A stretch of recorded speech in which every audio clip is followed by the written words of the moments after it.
Bien-aimés dans le Seigneur, nous vous saluons dans le précieux nom de Jésus-Christ. Alors nous allons commencer notre sujet qui a pour thème la vision, facteur de développement. Alors qu'est-ce qu'une vision? C'est une action ou une capacité de voir les choses. C'est une perception en esprit ou par les yeux du corps d'une réalité surnaturelle.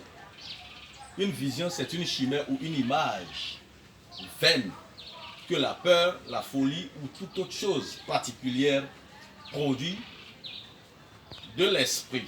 Ça, c'est la définition du dictionnaire français. C'est également une idée folle ou extravagante.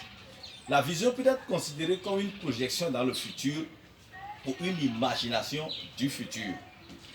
Nous pouvons également percevoir la vision comme une apparition ou une hallucination, ou bien une illusion ou une image, ou une imagination ou un mirage ou une représentation de quelque chose.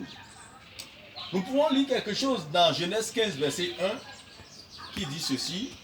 Après ces événements, la parole de l'Éternel fut adressée à Abraham dans une vision et dit: Abraham, ne crains point, je suis ton bouclier et ta récompense sera très grande. Abraham, Dieu lui a parlé parce qu'il était dans une situation donnée. Et Dieu lui a dit: ne crains point Abraham. Amen. Car je suis ton bouclier. Ne crains point Abraham, car je suis ton bouclier. Nous devons savoir que la vision peut être considérée comme une ambition ou un rêve, un objectif ou un but à atteindre dans une période de temps donnée. Regardez avec moi dans Luc 19, verset 10. Il est écrit, ça c'est le cas de Zachée. Zachée, un publicain qui prenait l'argent chez les gens n'importe comment et qui s'enrichissait. Il va s'enrichissant. Mais la Bible déclare qu'à un moment donné, quand Jésus-Christ était entré dans Jéricho, Zachée voulait voir qui est Jésus-Christ. Et étant de petite taille, il ne pouvait rien faire. Qu'est-ce qui s'est passé? Il était allé monter sur un sycomore pour pouvoir voir Jésus-Christ.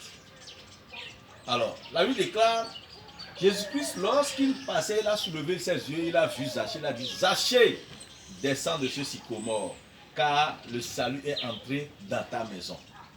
Et le verset 10 pouvait nous dire: car le Fils de l'homme est venu chercher et sauver ce qui était perdu. Voilà la vision que Jésus-Christ a eue depuis le ciel.